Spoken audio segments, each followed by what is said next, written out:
You probably don't know the radio ritual. It started in my town, and I want it to die in my town. The requirements are simple. Someone you know must have died tragically in the same day you attempted, and you must have a car with a working stereo inside. I returned from college to see my adopted father for the weekend, only to see the burned out husk of my childhood home and caution tape bandaging the scene. I didn't bother calling him. I knew what happened. I knew it was my turn to try. I numbly shuffled into my car. The reports I heard on the radio about an inferno that burned an old man alive, I brushed off as someone else's tragedy. I always did.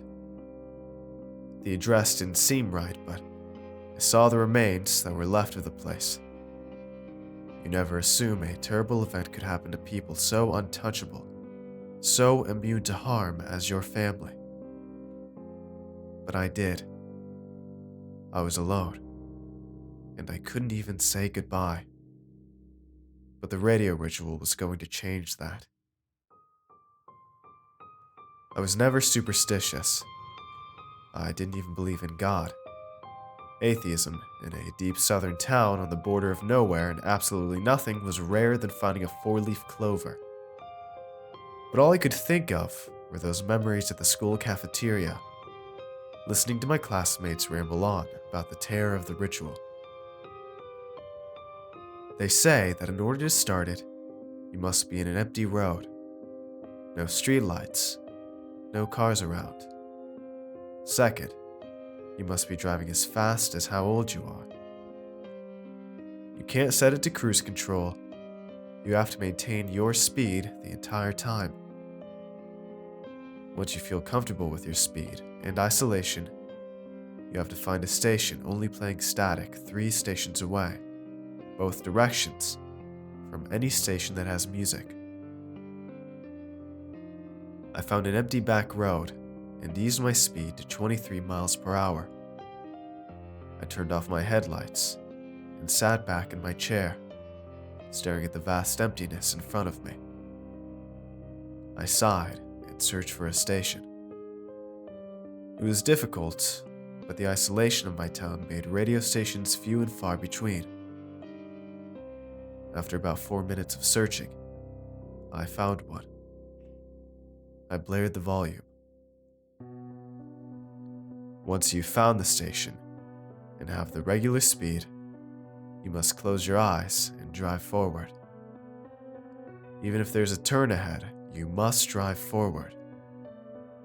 If you have done everything correctly, you won't need to worry about steering. I looked at the sky one last time before I closed my eyes. The stars were so beautiful. Millions of little specks dotting the darkness above, like diamonds spilled across a black canvas. I wondered if my father was up there. I let my eyes close and listened to the static. It was invasively loud, piercing my ears and making me wince the entire time. I kept maintaining my speed and driving. A turn was coming up soon, but so was the next step. The static will start to lower.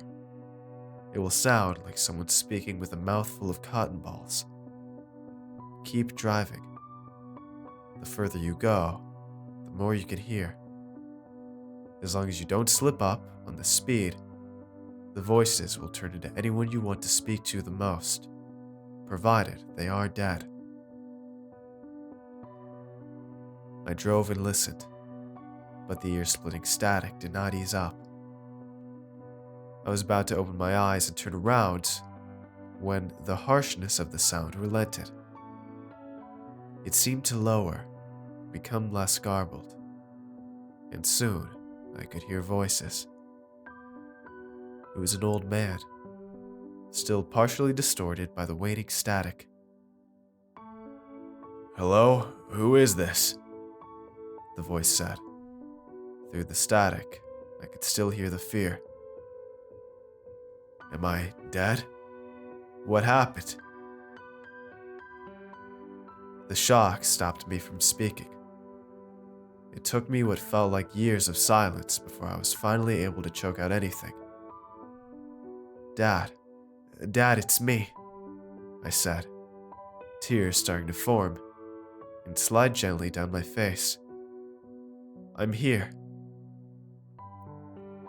What? Is this my boy? What's happening? He asked, the static clearing up every second. Am I dead? Yes, Dad. I didn't get to say goodbye. I couldn't let you go just yet, I said, tears flowing freely now. I just wanted to hear your voice one more time. Oh, Lord in heaven, how could this have happened?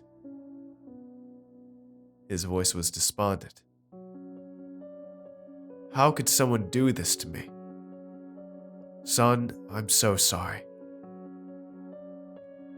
Dad, it was no one's fault, just a house fire, I said, my sobs shaking my body and threatening my speed. I just wanted to say goodbye. I thought I heard crying on his end. I let my father weep in peace. I waited for him to say anything. Why me? He finally moaned. But once he spoke, the static had completely cleared. And this voice was not my father's. Are you my father's name? I asked, fear making my gut sink to my feet. The sobs went quiet at that name.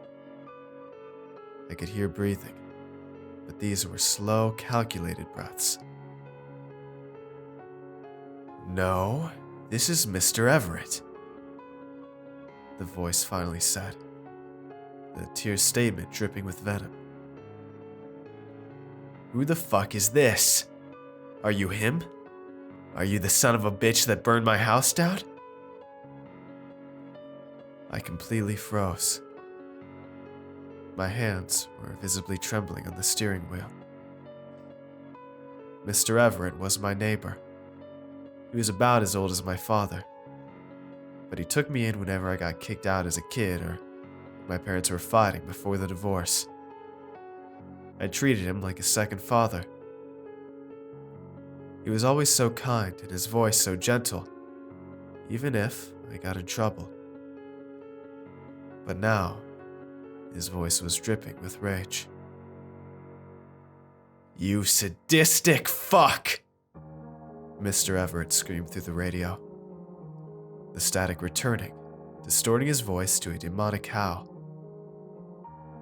You tied me up and watched me burn slow. You tortured me for hours. His screams invaded my ears and made me sick. The car started to heat, and I could feel sweat dripping down my face. Mr. Everett continued to scream obscenities as my mind wandered back. My adopted father was a drunk. He never abused me, but he treated my adopted mother like shit. The divorce wasn't unexpected, but still harsh. One night after a heavy binge, I ran off to Mr. Everett's and stayed there a week. He collected me after the 7 days and promised to get sober and get better. He did. My father was always jealous of the old man. I didn't think he harbored hate like this. Everett? I finally said, voice barely audible. It's me, Tim. The cursing stopped, and the heat in the car ceased completely. For a while, I sat in silence, until I heard him speak, his voice soft and gentle like how I remembered. I'm so sorry, my boy.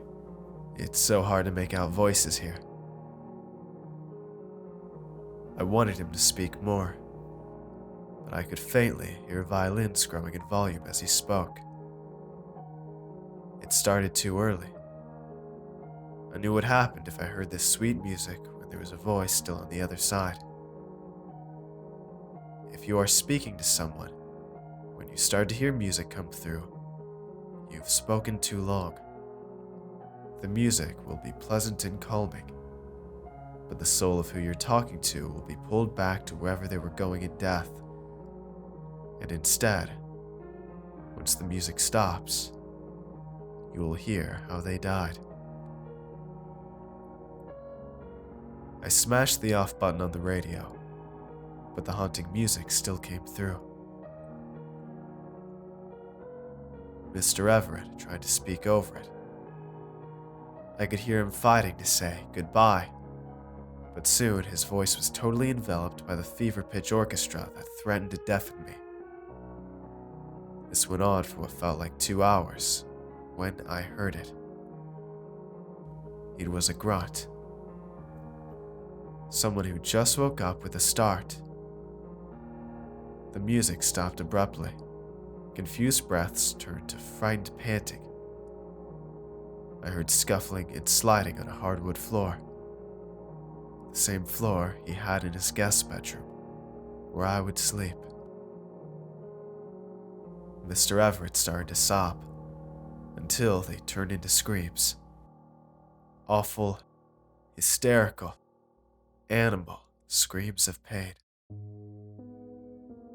I couldn't bear it, so I broke the main rules and I slammed on the gas and opened my eyes.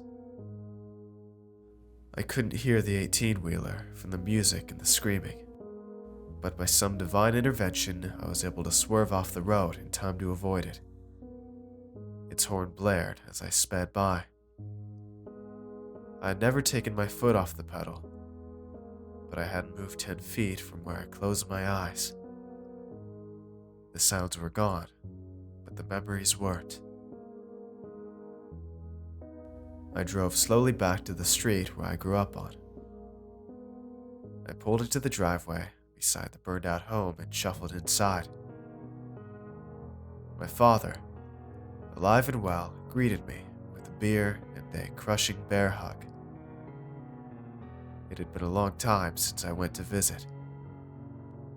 I always mixed up the house I called home.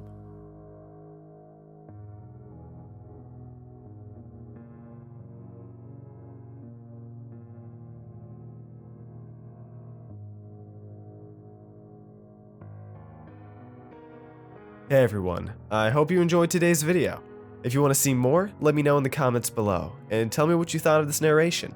Make sure to follow me on Twitter for updates, and if you'd like to get early videos, shoutouts, and much more, I'd appreciate it if you check out my Patreon page. It's a place where you can help support my channel while getting awesome rewards in the process, and every pledge helps out a ton, no matter the size. So if you'd like to see all the rewards I offer and consider becoming a patron, it'd mean a ton to me if you'd click the link in the description and just check it out. And don't forget to show some love to the amazingly talented authors who make these narrations possible. Have a good night, everybody. Cheers.